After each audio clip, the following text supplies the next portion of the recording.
See, I don't even know about me. Okay.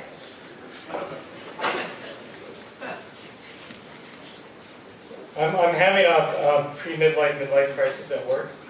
All my friends on Facebook, they have 2 kids, and they're all like 5 or 6 or 7, so I'm looking for something else to do. So I've started to look for something outside of work, and what I'm trying to do is teach urban youth how to problem solve.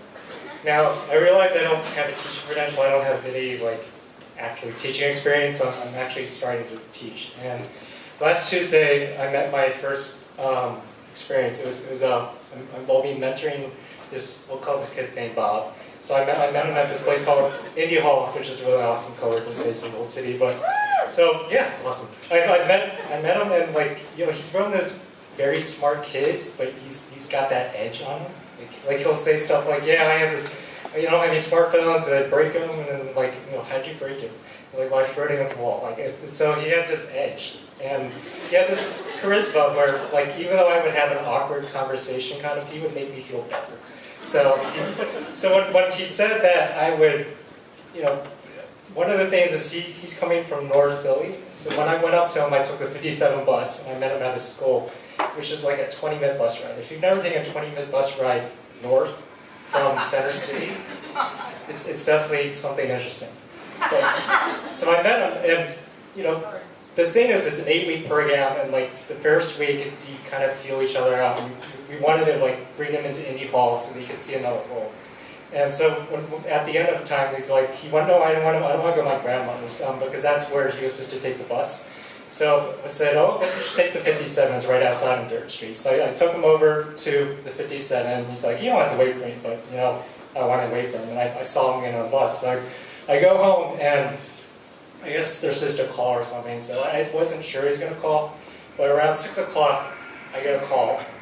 Now, it's someone screaming in Spanish that you've lost my fucking son. Where the fuck is he? And it was a lot of Spanish, and I could kind of understand. I was kind of having an out-of-body experience. Because I did tech support for many years, and the first thing you do is, okay, what's your problem? That all very, very much helped.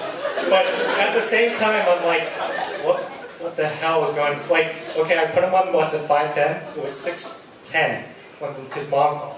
So his mom ended up calling 3 more times, and at that point, I started calling the coordinator. So I'm like, where in that 20-minute bus ride did Bob go? See, I was mixed up.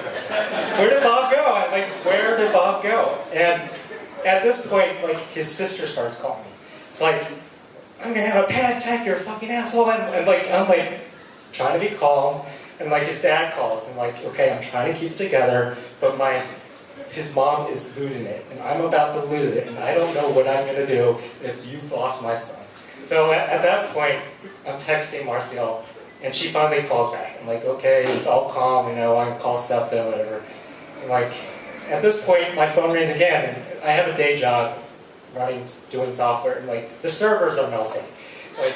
So that's my job, to fix the servers, and at this point I'm like, okay, I can't fix the servers, but so as it turns out, eventually they called back and said, oh my god, okay, you're an asshole, and I turned to him, and finally they said, okay, we found Bob. He didn't show up. Some relative found him. So what happened was he got off the bus, and his mom was there, so he left. Now, the consequences of him leaving, obviously, I'm not going to be able to mentor Bob anymore, but it was a complete meltdown.